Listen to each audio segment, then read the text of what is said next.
Est-ce que quelqu'un peut acclamer le Seigneur?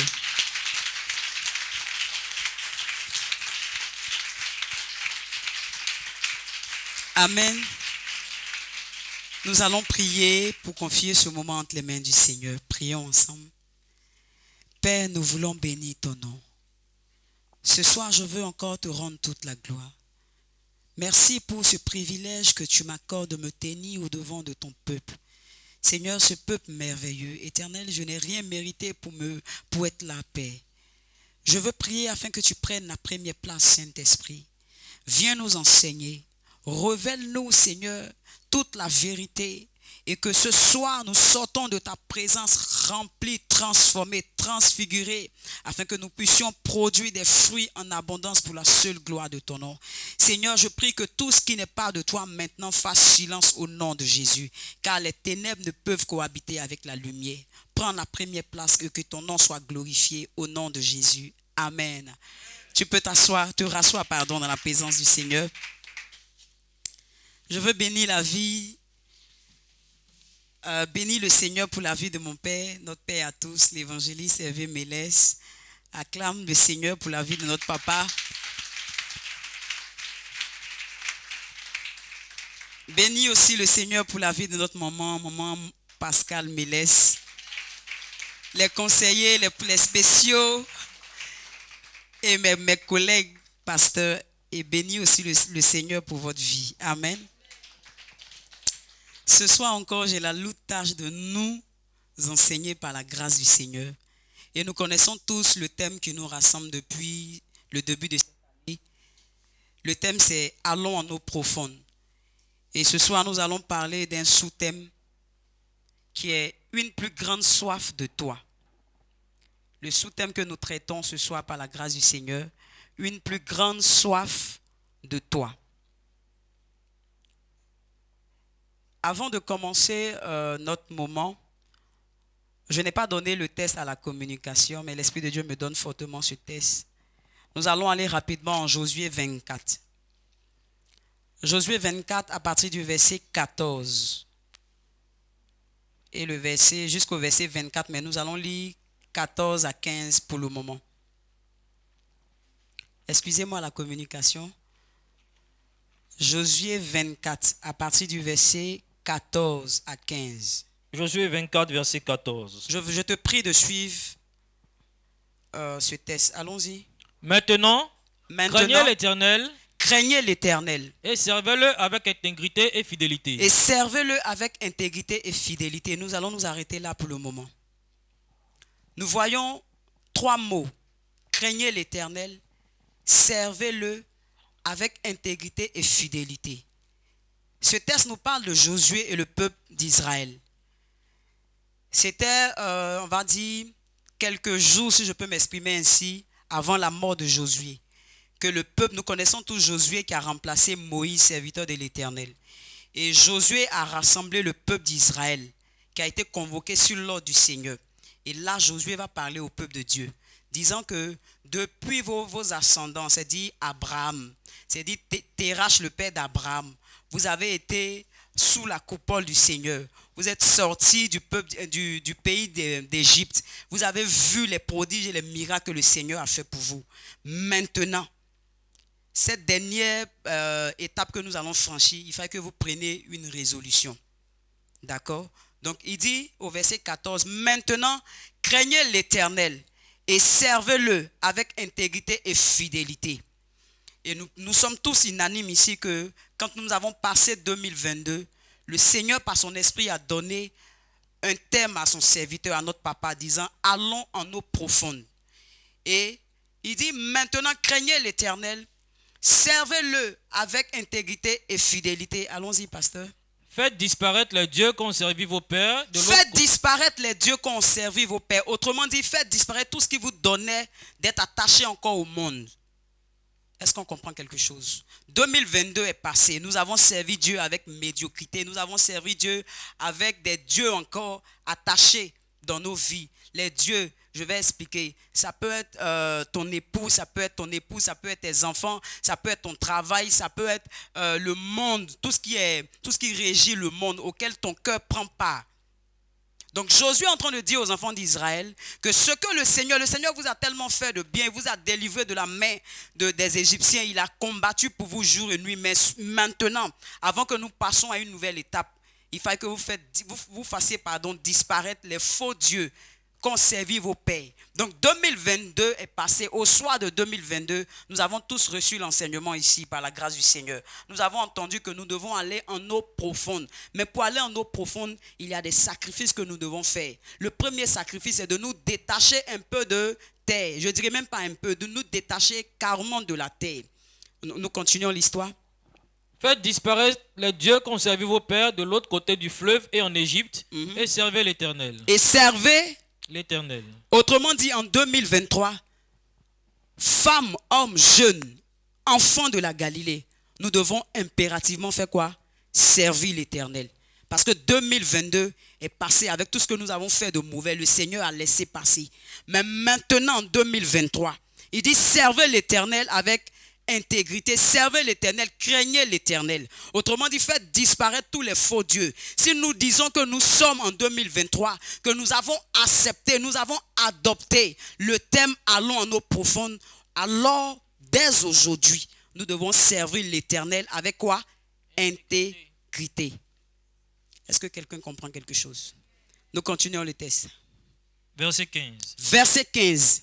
Et si vous ne trouvez pas bon de servir l'Éternel, et si vous ne trouvez pas bon de servir l'Éternel, autrement dit Galilée, si vous ne trouvez pas bon de venir aux différentes rencontres, jeudi, dimanche, 3 jours de consécration, 7 jours de consécration, si vous ne trouvez pas bon de servir l'Éternel, choisissez aujourd'hui qui vous voulez servir. Est-ce qu'on comprend quelque chose? On continue. Et si vous ne trouvez pas bon de servir l'Éternel, choisissez aujourd'hui qui vous voulez servir, ou les dieux qui servaient vos pères au-delà du fleuve, ou les dieux des Amoréens dans les pays desquels vous habitez. Amen. Maintenant, regardez la réponse de Josué. Il dit quoi? Moi et ma maison, nous servirons l'Éternel. Nous servirons l'Éternel. Donc 2023 est passé. Nous sommes rentrés en 2022. Nous avons fait les déclarations. Notre Père a dit l'année de la perfection et du repos. L'égide en cette année, c'est l'amour et l'unité. Nous avons tous pris la résolution de faire quoi? De servir Dieu. Nous sommes au 2e mois de 2023. Mais nous sommes encore dans nos mauvaises manières de servir l'Éternel. Le retard est toujours là. La médiocrité dans le service est toujours là. La nonchalance quand nous venons à l'église est toujours là. Alors le Seigneur va nous dire aujourd'hui, prenez la décision. Quel est le Dieu que vous voulez servir? Est-ce le Dieu d'Égypte ou moi l'Éternel? Parce que j'ai tellement fait de grandes choses pour vous. Donc vous devez prendre la résolution de me servir. Alors Josué va dire, si vous ne servez pas l'Éternel, moi et ma maison, nous prenons la résolution 2023 de servir l'Éternel. Donc, peuple de la Galilée, le Seigneur nous donne ce thème pour nous ramener encore, pour nous dire qu'il n'est pas encore trop tard. Nous sommes seulement au 2e mois de 2023. Ce soir, tu peux prendre intérieurement la résolution de véritablement servir l'Éternel. Parce qu'aller en eau profonde n'est pas pour des pleurnichards. Aller en eau profonde est pour des personnes qui ont pris la résolution fortement de servir le Seigneur. Est-ce que quelqu'un comprend quelque chose? Alors, avant d'entrer dans le message, je veux que tu parles en ton cœur. Seigneur, je veux abandonner tous ces faux dieux et je veux te suivre. Je veux aller en eau profonde. Parce que quand j'ai regardé à Pierre, la Bible nous dit que le Seigneur lui a dit, détache-toi un peu de terre et avance en pleine eau. Mais nous savons quand Pierre est avancé en pleine eau, il n'est plus retourné à ce qu'il avait vomi. La Bible dit qu'il a tout laissé et il a suivi le Seigneur. 2023, c'est ton année. Peuple de Dieu, l'Esprit de Dieu nous a dit, il a tout accompli pour cette année, mais tout dépendra de toi. C'est pourquoi Josué pouvait dire, moi et ma maison, nous servirons l'Éternel. Est-ce que toi et ta maison en cette année pouviez servir l'Éternel de tous vos cœurs? Aller en eau profonde, c'est un thème vraiment, je sais, l'Esprit de Dieu a révélé ce thème-là à notre papa et nous devons nous attacher. L'année de la perfection et du repos. Que cela s'attache à ta vie au nom de Jésus. Mais tout dépendra de toi. Regarde comment tu es venu ce soir. Tu es venu désemparé. Tu es venu comme ça, on va dire. Parce que tu sais que chaque jeudi, tu as une rencontre avec le Seigneur, mais tu n'es pas venu avec le cœur. Josué dit, moi et ma maison, nous servirons l'Éternel. Alléluia. Alors, aller en eau profonde nous renvoie à notre marche avec le Seigneur. Je veux te poser la question, à quelle étape de ta marche es-tu avec le Seigneur? Nous avons 6 étapes de la marche. Nous avons l'étape de la créature, l'étape de l'enfant, l'étape du serviteur, du disciple, de l'ami et du fils. Sincèrement, en vérité, regarde-toi. À quelle étape es-tu? J'ai l'impression que tu es encore à l'étape de la créature. Mais ce n'est pas ce que le Seigneur veut pour nous. Le Seigneur veut que nous accédons à l'étape de quoi? Du Fils. Parce que c'est à l'étape du Fils que nous avons droit à l'héritage. Galates 4, 1 peut le dire. Or, aussi longtemps que l'héritier demeure un enfant, il ne diffère en rien d'un esclave, quoi qu'il soit le maître de tout. Mais regarde comment ta vie tourne en bourrique. C'est parce que tu as décidé. Sinon, ce n'est pas ce que le Seigneur a prévu pour toi. En Jérémie 29, il dit, j'ai des projets de bonheur et de paix. Ce que le Seigneur a prévu pour toi, c'est que tu sois un homme élevé, une femme élevée. Mais tu as décidé de rester à l'étape de quoi? La créature. Mais le Seigneur nous fait grâce encore. Il dit, allons en eau profonde. Allons en eau profonde pour que tu puisses accéder à cette étape-là qu'il t'a donnée depuis la création. Il dit, dominez, assujettissez, remplissez, multipliez-vous. Mais toi, tu es resté seulement à la créature. Or, si tu restes à la créature, tu ne peux posséder, tu ne peux recevoir toutes ces bénédictions. Est-ce que quelqu'un est prêt à arriver à l'étape du Fils afin de pouvoir recevoir ce que le Seigneur a prévu pour lui? Aller en eau profonde met en exergue notre relation intime et régulière avec Dieu. Ce thème-là, aller en eau profonde, ce n'est pas aller devant à Bassam, devant la mer et puis se jeter, ce n'est pas ça. C'est de ta relation, de ton intimité, ta marche avec le Seigneur, c'est de ça qu'il s'agit. Allons en eau profonde. Ça veut dire quoi? Si j'ai une vie de prière médiocre en cette année, par la grâce du Seigneur, avec l'aide du Saint-Esprit, je dois faire un bond. C'est ça qui est aller en eau profonde. Sinon, ce n'est pas aller se baigner dans la mer. Gloire à Jésus. Est-ce que quelqu'un comprend quelque chose? Pour aller en eau profonde, il nous faut une chose très importante. Une grande soif de Dieu. Bien-aimés, depuis 2020, deuxième mois, nous tous nous crions, nous nous profondes. Mais est-ce que toi, tu as soif? Parce que c'est ta soif qui te donnera d'aller chercher toujours Dieu. Mais regarde-toi, est-ce que tu as soif même du Seigneur? Est-ce que tu as envie de connaître le Seigneur Jésus-Christ? C'est pourquoi notre sous-thème est une plus grande soif. Regarde, quand tu as connu le Seigneur, quand tu l'as accepté, regarde le tel que tu as. Regarde comment tu étais fougueuse à vouloir prier. Regarde comment quand on disait l'évangélisation, tu étais là, tu n'étais pas fatigué. Pourquoi? Parce qu'il y avait un feu qui dévorait ton âme. Mais regarde aujourd'hui, en toute sincérité, tout est éteint. Pourquoi? Parce que tu es resté statico. Tu n'as pas voulu augmenter cette soif-là. Tu t'es dit que bon, je suis déjà baptisé, j'ai accepté le Seigneur Jésus-Christ, donc c'est bon pour moi. Non, bien aimé, c'est le piège que en fait, l'erreur que nous faisons. C'est-à-dire que dès qu'on a une vie de prière, on ne cherche pas à avancer, mais on reste là. Si je prie 30 minutes, papa a dit au moins 30 minutes, c'est bon. Tu ne cherches pas à faire peut-être 1 heure, tu ne cherches pas à faire 2 heures. Donc, tu n'as plus soif en fait. Or, nous sommes tous unanimes que le corps humain a toujours besoin de quoi? D'eau. Donc, de la même manière que le corps humain a besoin de l'eau, c'est comme ça que ton âme a besoin de l'eau. Mais quelle eau? Ce n'est pas l'eau du robinet, mais c'est une eau vive qui est qui? Qui est Jésus-Christ. Donc, tu n'as plus soif. Or, pour rester dans ce thème profond, tu dois avoir une plus grande soif du Seigneur.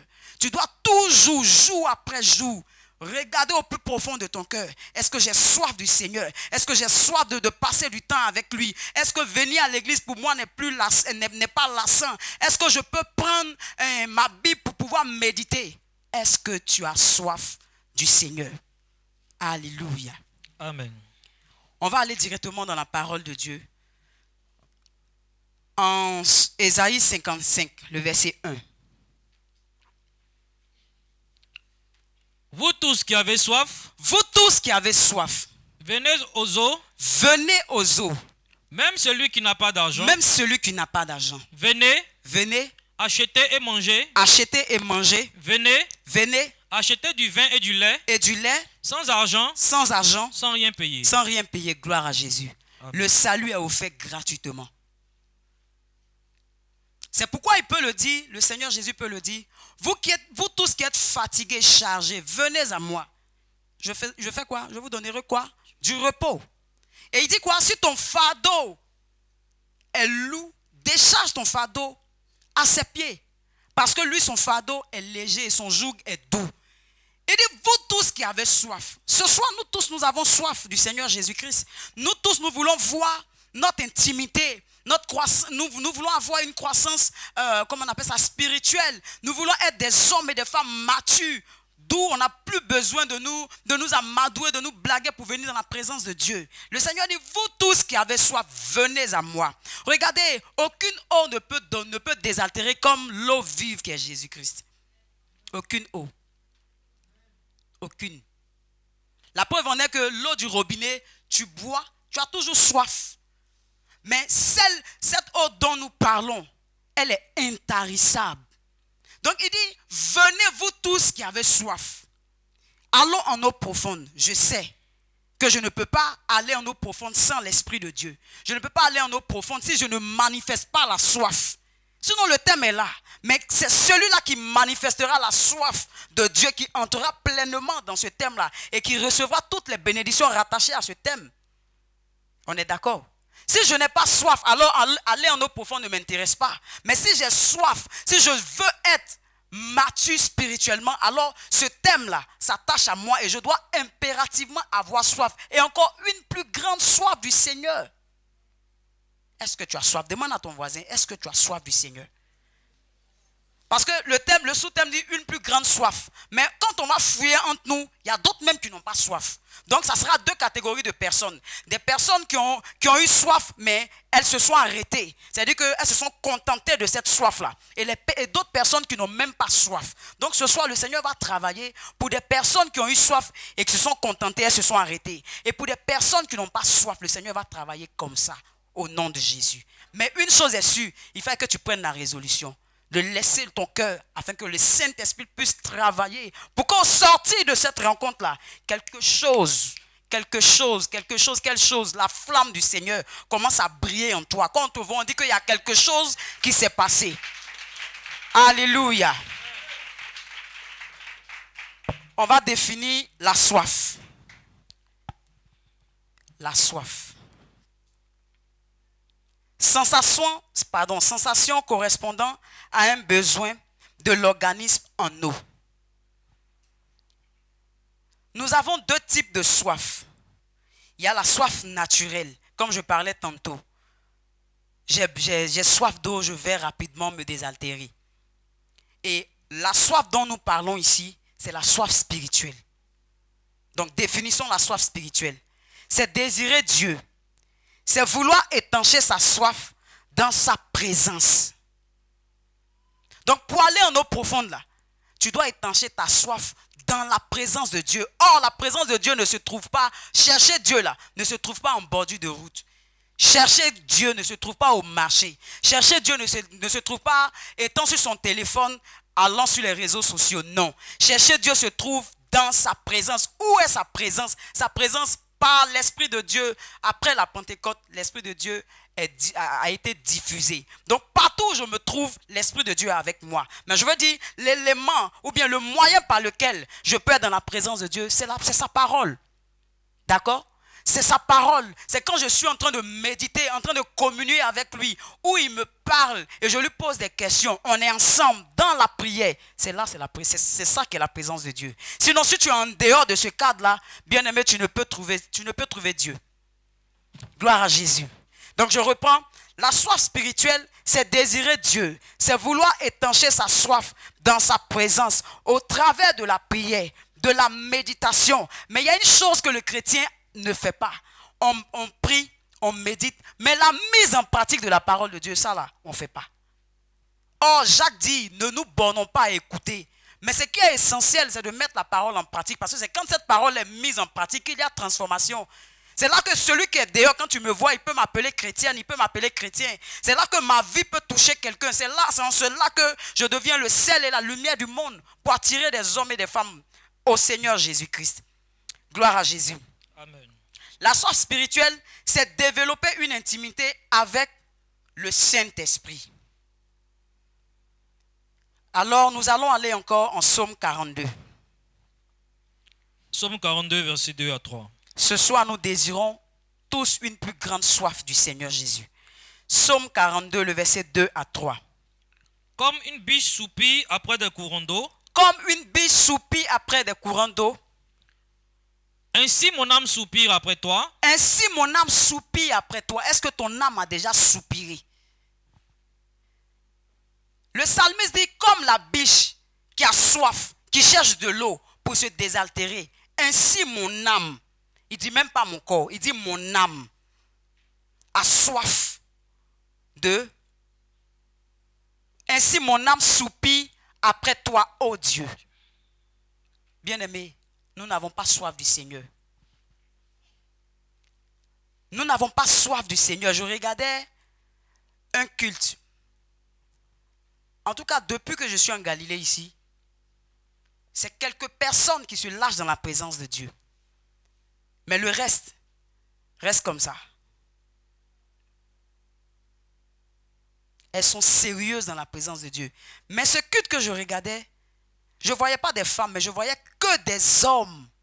D'autres étaient engenoués, d'autres pleuraient, d'autres étaient couchés, d'autres criaient, d'autres priaient. Quand tu regardes, tu sais que ce sont des personnes qui ont soif de Dieu. Bien-aimé, la soif de Dieu te donne d'être une autre personne dans la présence de Dieu, parce que tu n'es pas là pour ton voisin. Tu es là pour celui-là qui t'a racheté de la mort certaine. Alors quand tu es là, tu ne te fais pas prier. Est-ce qu'on comprend quelque chose? Je veux te donner de comprendre, de voir que tu n'as pas soif de Dieu. Quand tu as soif de Dieu, quand on est en train de faire l'intercession, tu ne restes pas dehors, tu rentres. Parce que tu sais que en intercédant, le Seigneur entendra ta voix. Ensemble, l'union fait la force. Là où 2, 3 sont là pour Jésus-Christ, il fait quoi? Il est présent. Donc, regarde combien de fois tu n'as pas soif. Quand on est en train de faire, par exemple, le recueillement, toi, tu es en train de bavarder avec ta voisine, tu n'as pas soif. Quand on dit adoration, on dit de ne pas s'asseoir. Mais toi, tu t'engenouilles, tu dors. Tu vois que tu n'as pas soif. Parce qu'on est en train de parler de qui? On est en train d'adorer qui? Le Seigneur Jésus-Christ. Donc, je ne peux pas être dans l'adoration, dans la présence de mon Dieu, et puis m'asseoir, et puis m'endormir. Ce n'est pas possible. C'est parce qu'il y a quelque chose qui ne va pas. Je n'ai pas soif de Dieu. Donc, ce qu'on est en train de faire là, autrement dit, je ne sais même pas de quoi on parle. C'est pourquoi on peut entendre certaines personnes s'appelant chrétiens dire, je ne sais pas ce que je vais dire. Tu vois un peu? Ça prouve que tu n'as pas soif. Parce que si tu as soif, regardant seulement l'œuvre rédemptrice à la croix, tu auras quelque chose à dire. Est-ce que quelqu'un comprend quelque chose? Regardant seulement ce que Christ a fait à la croix pour toi, tu auras quelque chose à dire dans l'adoration. Tu ne seras pas perdu. Je peux comprendre pour une nouvelle personne qui n'a pas Christ. Mais pour toi qui es ancien, c'est ce que tu fais. Tu n'as pas soif. Et j'étais étonné. Je ne dis pas que les femmes, parce qu'on dit que généralement les femmes, on est beaucoup émotives. Non, je dis des hommes. D'autres sont couchés, d'autres sont levés. Je ne sais pas, mais c'était extraordinaire. Je dis, mais voici des hommes qui ont compris que sans Christ, ils ne sont rien. Mais en Galilée, on a l'impression que sans Christ, on est quelque chose. Or, la Bible dit, tu penses que tu es riche, mais tu es pauvre. Est-ce que quelqu'un commence à comprendre quelque chose? Aller en eau profonde requiert une plus grande soif. Alors, c'est ma soif pour le Seigneur qui déterminera la réussite de mon année. Est-ce qu'on comprend quelque chose? C'est parce que j'ai soif du Seigneur que je suis toujours là pour l'évangélisation. C'est parce que j'ai soif du Seigneur que je suis là pour l'intercession. C'est parce que j'ai soif du Seigneur que je suis à mon poste d'hôtesse. C'est parce que j'ai soif du Seigneur que je suis à mon poste de chante, etc., etc. Mais si je n'ai pas soif, il n'y a rien, c'est la mort. Autrement dit, le manque de soif produit quoi? La mort. Et le plus grand besoin, on va dire, la plus grande soif produit quoi? La vie. Donc, il faut regarder. Tu n'as pas soif du Seigneur. On continue le verset. Verset 3. Verset 3. Mon âme a soif de Dieu. Mon âme, il dit quoi? Il dit quoi? Mon âme a soif de qui? De Dieu. De Dieu. Du Dieu vivant. Du Dieu vivant. On va s'arrêter là. Ton âme n'a pas soif du Dieu vivant. Il dit mon âme a soif de Dieu, virgule, du Dieu vivant, de celui-là qui a fait le ciel et la terre, celui-là qui m'a créé. Avant même que je n'existais, même il connaissait les jours qui m'étaient destinés. C'est de lui-là que mon âme a soif. Or, quand on va descendre dans l'enseignement, on va voir que celui-là qui cherche Dieu réellement, il se laisse trouver par lui. Toi, depuis là, tu ne l'as pas encore trouvé. Parce que tu ne l'as pas encore cherché. Sinon, le Dieu que nous servons, moi, mon papa que je connais, il est trop fidèle. Il dit qu'il n'est pas un homme pour mentir, ni le fils de l'homme pour se repentir. Ce que sa bouche a dit, sa main l'accomplit. Quand il fait sortir une parole, là, il s'assure que la parole aille jusqu'à son exécution avant qu'elle ne revienne à lui. Donc, il n'est pas comme toi et moi, aujourd'hui nous disons oui, et demain nous disons non. Il n'est pas comme ça. Donc quand tu dis Père, cette année 2023, tu as dit que nous devons aller en eau profonde. Alors moi je prends la résolution de te chercher. Il se laissera trouver par toi. 1, tu n'as pas soif. 2, tu ne le cherches pas. Bon, on fait quoi? Qu'est-ce qu'on fait, peuple de la Galilée? Or nous avons des promesses pour la Galilée. Le Seigneur a donné des promesses pour la Galilée. Mais comment allons-nous entrer pleinement dans les promesses? Regardez. On a l'impression que l'histoire du peuple d'Israël est similaire à celle de la Galilée. Mais je refuse qu'elle soit similaire. Parce que la particularité de cette histoire-là, c'est que ceux-là qui sont sortis d'Égypte ne sont pas rentrés. Or, c'est nous qui avons commencé. Donc, si elle est similaire à la nôtre, ça veut dire qu'on risque de ne pas rentrer. Eux, c'était une terre terrestre. Une promesse terrestre. Mais pour nous, là, c'est quoi? C'est céleste. Est-ce que quelqu'un comprend? Je reprends encore. Je dis que l'histoire du peuple d'Israël, j'ai l'impression qu'elle est comme celle de la Galilée. Pourquoi? Parce que ce peuple-là a vu les prodiges du Seigneur. Mais ce peuple-là avait le cœur endurci. Ce peuple-là avait les oreilles dures comme l'oreille de Suzanne. Ce peuple-là se détournait toujours de Dieu. Mais comme je dis, je refuse que nous ayons la même histoire. Pourquoi? Parce que souvenez-vous que ce peuple qui est sorti d'Égypte, ce n'est pas ce peuple-là qui est rentré à Canaan. C'est la nouvelle génération. Autrement dit, nos enfants. Nous refusons. On a construit Galilée. On est en train de partir. Pourquoi nous allons rester? À cause de quoi? La désobéissance. Il faut toucher ta voisine. Il faut dire, il faut qu'on change. Sérieusement. Parce que si nous n'arrivons pas à changer, nous risquerons de rester. Et c'est les enfants des Kodim là qui vont porter ce flambeau là. Non, on doit être ensemble avec eux.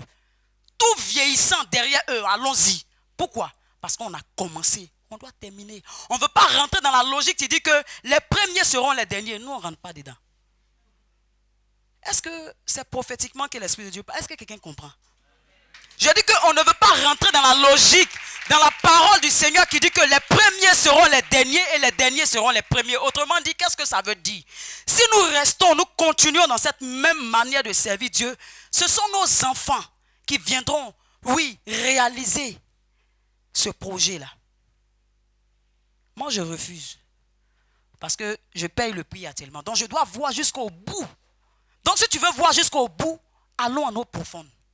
Commençons à avoir soif véritablement du Seigneur pour que nous puissions voir les promesses que le Seigneur a relâchées sur cette œuvre-là s'accomplir au nom de Jésus. Est-ce que quelqu'un peut acclamer le Seigneur?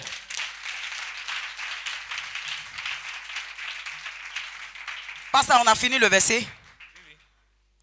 Alors, comment obtenir cette grande soif?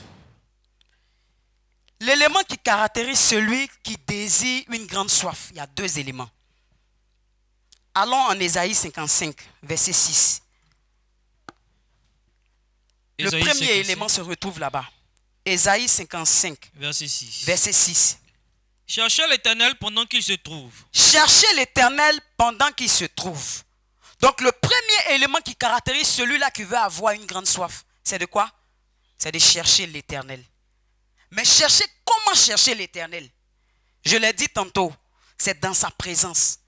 Au travers de son intimité, au travers de la prière, de la méditation et de la mise en pratique de sa parole. Mais il y a quelque chose, il y a une condition. Cette condition-là se trouve en Jérémie 29, verset 13. Jérémie 29, verset 13. Vous me cherchez. Vous me cherchez. Et vous me trouvez. Qui parle?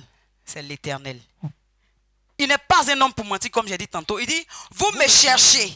Donc si aujourd'hui, Galilée, nous nous levons et nous prenons la résolution de véritablement chercher Dieu, nous avons déjà l'assurance que nous allons le trouver. Il dit, vous me cherchez et vous me trouverez. Et puis il dit quoi encore? Si vous me cherchez de tout votre cœur. Si vous me cherchez de tout votre cœur. Est-ce que toi tu cherches Dieu de tout ton cœur? Actuellement, beaucoup sont assis ici. Chacun a son projet. Amen. Notre maman dit, elle le cherche avec son cœur et je l'atteste et je crois au nom de Jésus. Maintenant, toi, est-ce que tu jeûnes de la Galilée? Est-ce que toi tu cherches Dieu de tout ton cœur? Question. Femme de la Galilée, est-ce que tu cherches Dieu de tout ton cœur? Maintenant, on va descendre sur nos papas. Est-ce que vous cherchez Dieu de tous vos cœurs? Mais la réponse est là, tout simplement. La réponse est là. Je crois que chacun de nous a déjà sa réponse. Mais si nous voulons trouver Dieu, c'est de tous nos cœurs. Il dit, ce peuple s'approche de moi du quoi? Du bout de leurs lèvres. Mais leurs cœurs sont loin de moi. Et c'est une triste réalité. Et nous ne voulons pas que cela continue perdu en Galilée. Venez dans la présence de Dieu. Ton corps est là, mais ton âme n'est pas là. Tu n'es pas venu. Et c'est ce qui s'est passé pendant le recueillement. Nous étions là de corps, mais d'âme, d'esprit, nous n'étions pas là.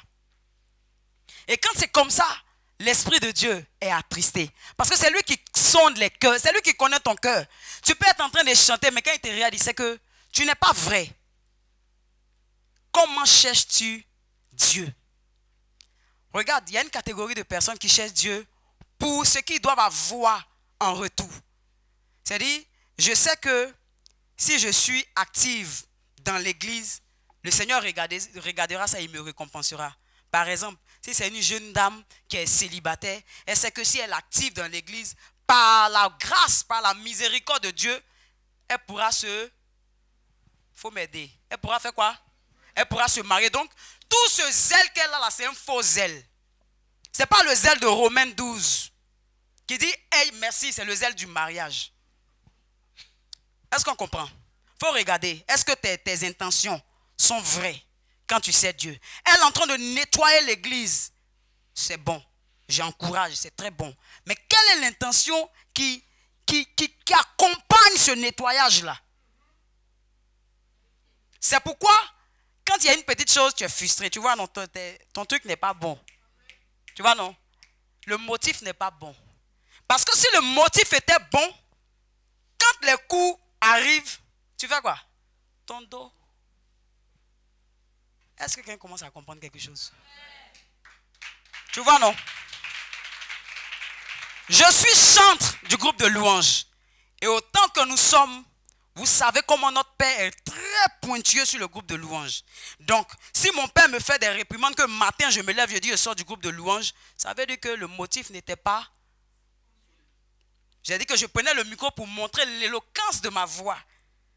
Non, parce que Christelle, tu vois, non.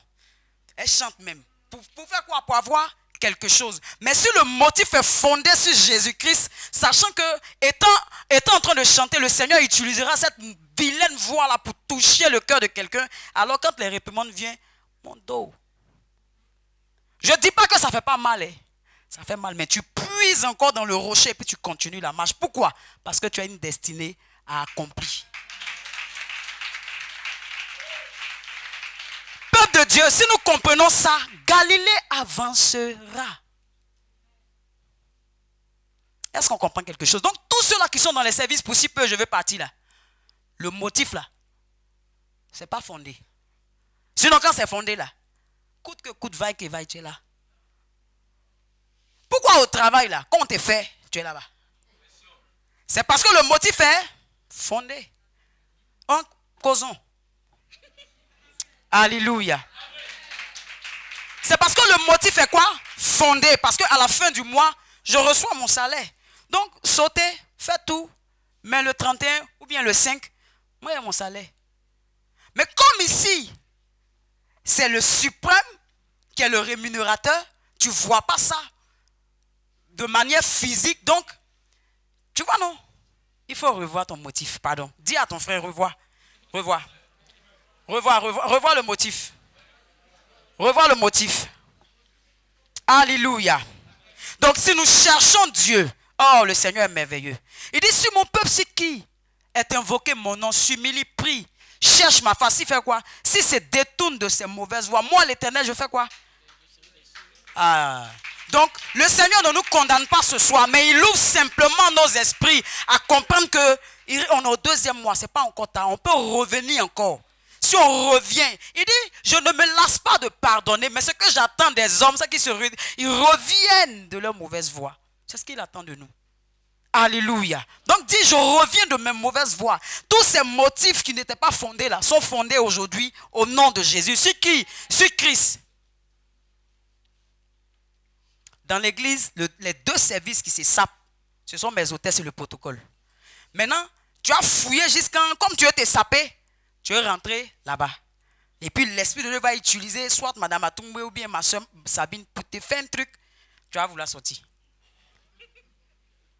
Et il y a un deuxième service où les gens ne veulent pas travailler.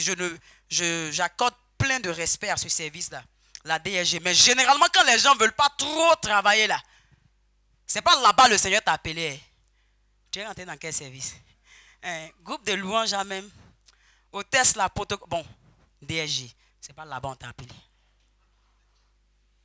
C'est-à-dire la personne n'a pas trop le temps. Est-ce qu'on voit? La personne n'a pas le temps parce que si tu rentres ici, tu es sacrifié. Tu rentres ici, tu es sacrifié. Tu rentres là-bas, tu es sacrifié. Oh, DSG là, c'est quand? Jeudi, samedi. Donc, je ne suis pas trop sacrifié. Est-ce qu'on comprend quelque chose? Je ne suis pas en train de dire que tous celles qui sont rentrées là-bas là, n'ont pas prié. Mais je dis pour toi maintenant, tu veux rentrer là-bas là. Il faut revoir. Ce n'est pas là-bas, on t'a appelé. Il faut venir, on va travailler. Je ne dis pas qu'elles ne sont pas en train de travailler, mais c'est trop. Pour toi là, ce n'est pas là-bas. Il faut venir. L'Esprit de Dieu parle. Peut-être que j'utilise une manière pour faire passer le message, mais l'Esprit de Dieu est en train de parler à quelqu'un qui est là, qui veut aller dans la DSG ou bien qui veut aller dans un service où la personne n'a pas été appelée là-bas. Donc il faut revenir où tu as été appelé au nom de Alléluia. Est-ce que tu peux acclamer le Seigneur?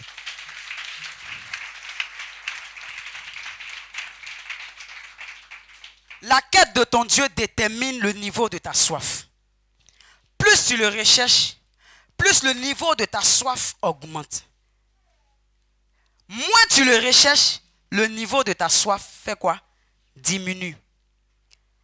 Plus tu le recherches, plus tu te détaches de terre. Plus tu le recherches, plus tu avances en pleine eau. D'où notre verset de base qui est Luc 5, à partir du verset 1 à 7. Mais nous n'allons pas le lire. Une grande soif de Dieu renvoie toujours dans la présence de Dieu. Et il y a un homme qui nous démontre ça tellement, tellement bien. Allons-y en Psaume 27 à partir du verset 4. Psaume 27, verset 4. Avant de lire, cet homme-là a été qualifié de l'homme selon le cœur de Dieu. Laissez-moi vous dire que cet homme-là a eu des failles. Cet homme-là, un jour, était dans sa cour.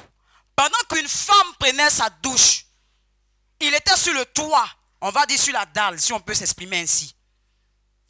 Et il était là et ses yeux sont tombés sur cette femme qui était en train de prendre son bain.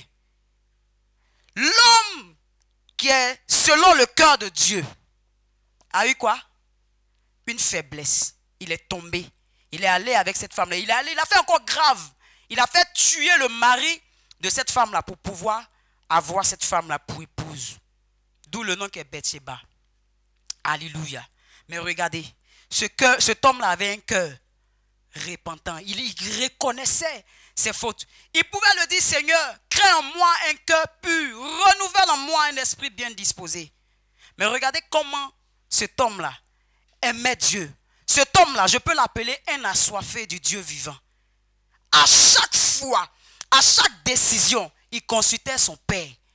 À chaque moment, il était dans la présence de son Dieu. Je veux m'adresser particulièrement aux jeunes. Cet homme dont je parle avait 17 ans quand il a connu Jésus. En fait, quand il a connu Dieu. À 17 ans, il était dans la brousse avec les ours et les lions. À 17 ans. Toi, tu as 22 ans. Tu ne veux pas mettre ta vigueur à l'œuvre de Dieu. Je veux m'adresser aux femmes de la Galilée. La Bible nous dit qu'il y a une dame, Anne, qui avait 84 ans, qui était dans la maison. Elle s'est mariée 7 ans après. Elle a été stérile. Mais la Bible nous dit que cette femme est restée dans la présence de Dieu, servant Dieu jour et nuit. Tu es femme, tu ne veux pas servir Dieu. Homme, David a eu 17 ans étant jeune. 30 ans, il a servi Dieu. Donc, personne n'a une raison de dire que je ne peux pas servir Dieu. Toutes ces raisons que nous avons sont pour nos propres intérêts égoïstes. Pour refuser de servir Dieu. Laisse-moi te dire que les dons et les talents que tu as, que le Seigneur t'a donné, tu ne sers pas Dieu. Au temps convenu, tu répondras de tes actes. Ce n'est pas moi qui le dis. Quand vous lisez en Jean 15, il dit tout sarment qui est en moi. Autrement dit, tout chrétien qui est en moi qui ne porte pas de fruits, je fais quoi? Je le coupe et je le jette au feu. Le feu là, ce n'est pas le feu du gaz, c'est le feu, la gêne, c'est là-bas. On te met. Mais regardez comment ce jeune-là, comment David, qui est appelé l'homme selon le cœur de Dieu, aimait Dieu. Lisons maintenant. Psaume 27, verset 4. Psaume 27, verset 4. Je demande à l'Éternel une chose. Il dit, je demande à l'Éternel une seule chose. Pas le mariage, pas l'argent, pas l'enfantement, pas je ne sais quoi. Mais je demande à l'Éternel une seule chose que je désire ardemment. C'est-à-dire, ce qui est cher à mon cœur. Il dit quoi? Je voudrais habiter toute ma vie dans la maison de l'Éternel. Je voudrais habiter quoi? Toute ma vie. Toute ma vie dans la maison de l'Éternel. Autrement dit, je ne veux point quitter le Seigneur. Je ne veux point quitter sa présence. Mais si un tel homme peut dire ça, c'est qu'il sait qui est le Dieu qu'il sait. Est-ce qu'on comprend quelque chose? Amen. Il dit, je désire ardemment une seule chose, ô Seigneur. Regarde, ni par notre force, ni par notre intelligence, mais par l'Esprit de Dieu, nous pouvons désirer une seule chose, demeurer dans sa maison tous les jours de nos vies. Est-ce que tu as conscience que sans Jésus, tu n'es rien? Souvent, tu veux te borner à penser que sans Jésus, tu es quelque chose, tu es quelqu'un, pardon. C'est faux, hein? Tu n'es rien. Laisse-moi te dire, et la Bible dit, tu dis que tu es riche, mais tu es pauvre. Tu dis que tu es habillé, mais tu es quoi? Tu es nu. Regarde, même les païens savent que Dieu existe. Parce que quand ils sont dans le danger, ils disent, hé Dieu. Ils savent. Maintenant, toi qui l'as connu, il t'a prédestiné, il t'a fait la grâce, tu l'as connu. C'est toi, tu veux vivre comme si tu es poulet sans propriétaire. Tu as un propriétaire qui te demandera les comptes au soir de ta vie. Ça, il ne faudrait pas qu'on l'oublie. Donc, actuellement, là, tu ne sais ni l'heure, ni le jour. Donc, ce qui est préférable pour toi, c'est que tu sois dans sa présence, étant en train de le servir en esprit et en vérité. Comme ça, quand le jour arrive, ça là, c'est pas facile, c'est pas compliqué. Maintenant, ce qui me réjouit, c'est qu'il a donné, il nous a laissé son esprit pour nous aider. C'est pourquoi j'ai dit tantôt, ce n'est ni par notre force, ni par notre esprit. Mais c'est par son intelligence. C'est par le Saint-Esprit que nous pouvons marcher. C'est par le Saint-Esprit que nous pouvons soupirer après lui. Il dit, je désire. Sinon, ce n'est pas parce que David était trop fort. Si David était trop fort, là, il n'allait pas aller avec la femme de Bathsheba. On est d'accord? Mais qu'est-ce qui le tenait? Qu'est-ce qui faisait que, malgré cette faute-là, il s'est relevé? Il a reconnu. Et puis il a continué la marche en s'appuyant sur qui? Sur l'Esprit de Dieu. Donc c'est ce que le Seigneur te demande. Est-ce que dans ton cœur ce soir, toi tu peux prendre la résolution de dire, bon, projet de mariage, projet d'enfantement, attendez, à côté d'abord. Parce que si je dis, il ne faut pas penser à ça, c'est pas bon. Attendez à côté. Mais Seigneur, en 2023, ce que je désire ardemment, ce pourquoi tu m'as appelé sur la terre des hommes, je dois l'accomplir en cette année 2023. Je ne veux pas rester comme ça. Les années sont en train d'avancer. Mon âge avance. Je ne vois rien. Est-ce toi le problème? Non. C'est moi qui suis le problème. Alors je prends la résolution. Saint-Esprit, aide-moi parce que je ne peux pas. Mais j'ai besoin de toi. Mais en cette année, le désir ardent de mon cœur, c'est de rester dans ta présence jour après jour. C'est de me forcer à fuir ce qui ne t'honore pas. C'est de me forcer à te plaire. Il va le faire parce qu'il y a son intérêt dedans. Plus tu te rapproches de lui, plus tu l'entends te parler, plus tu peux mieux accomplir sa volonté. Donc il a son intérêt, il va le faire. D'accord? Mais l'intérêt du mariage là, il a plus dedans, mais c'est pas trop. Or, ce dont je viens de te parler là, son intérêt est dedans. Parce que plus tu es connecté à lui, il va te donner le fardeau des âmes. Tu ne vas pas attendre l'évangélisation de la Galilée, mais tu iras proclamer parce que le jour s'élève, la nuit vient, les temps avancent, Christ est à la porte. La méchanceté a atteint un certain niveau. Christ est à la porte. Lisez la parole de Dieu, lisez Timothée. Il dit dans les derniers temps, il y aura quoi? Les faux. Des hommes qui s'élèveront, qui diront qu'ils sont Dieu, ils sont Jésus. On en a vu dans ce pays.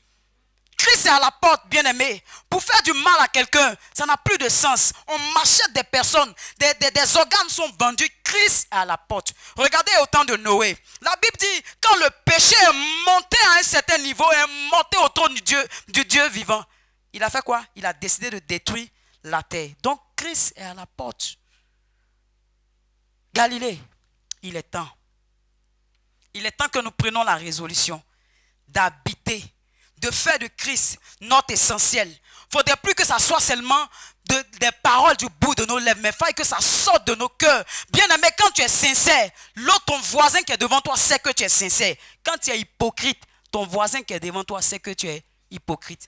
Quand tu manifestes un faux zèle, il est devant toi, il sait que tu ne peux pas mentir. Il y a une seule chose qu'un homme ne peut pas faire, c'est de se mentir à lui-même. Tu peux me mentir, tu peux mentir à papa. Même tu peux mentir au Saint-Esprit. Il sait. Mais à toi-même là. Comme il y a quelque chose, il y a ta conscience. Tu ne peux pas te mentir. Ou bien tu mens quand toi, mais tu dis que yeah. Alléluia. Gloire à Jésus. Ça doit arriver à quelqu'un ici. C'est-à-dire que tu es en train de donner un truc et puis toi, tu dis ouais. Est-ce que tu peux acclamer le Seigneur? Nous te bénissons, Saint-Esprit. Est-ce que le Seigneur nous parle ce soir? Gloire à Jésus. Une grande soif engendre le mouvement vers Dieu. En cette année, Galilée, je te prie de te détacher de terre et puis faire le mouvement. Regardez l'histoire de la femme samaritaine. Tant que cette femme était toujours dans sa maison, elle ne pouvait rencontrer Christ. Mais le jour où elle a pris la résolution de sortir à midi pour aller au puits, elle a fait quoi? Le mouvement. Il dit, allons en eau profonde. Il est déjà là. Maintenant, il attend que tu fasses le mouvement. Le mouvement. Fais le mouvement, frère. Viens en Galilée. Viens à toutes les rencontres. Comme papa l'a dit tantôt, ne néglige rien. Viens. Tu vas le trouver. Un soir ou un dimanche matin, tu vas rencontrer le Seigneur. Si seulement tu es résolu. Si seulement tu es fidèle, quel que soit ce qui pourra arriver. Regarde, cette année, prends une résolution que rien ne vienne t'ébranler. Les années passées là, beaucoup t'ont ébranlé, mais cette année là, prends la résolution. Que rien ne vienne t'ébranler.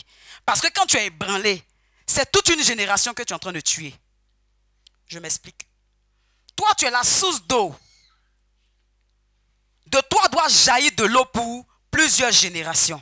Mais à cause d'une situation, à cause des épreuves, à cause des soucis de ce siècle, tu es ébranlé, tu es étouffé, tu es morte. Donc c'est quoi? C'est toute une génération qui est derrière.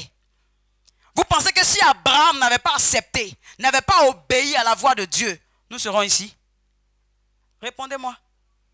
C'est toute une suite logique.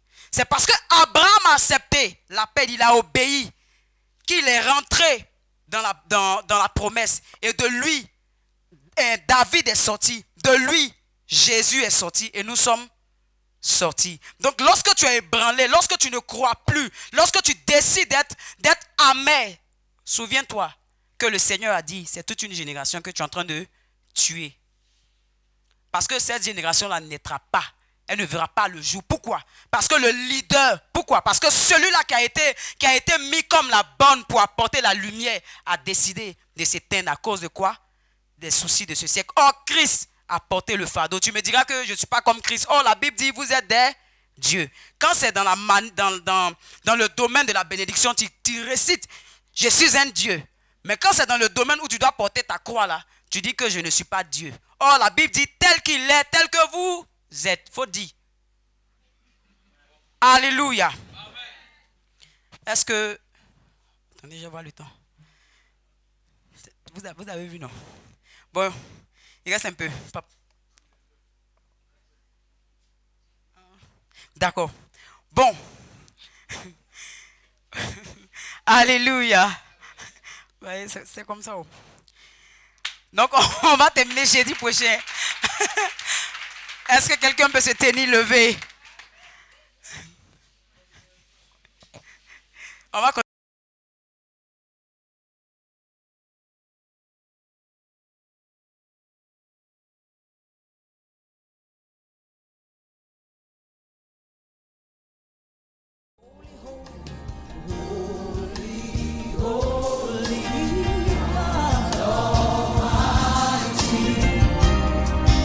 It's a privilege to worship.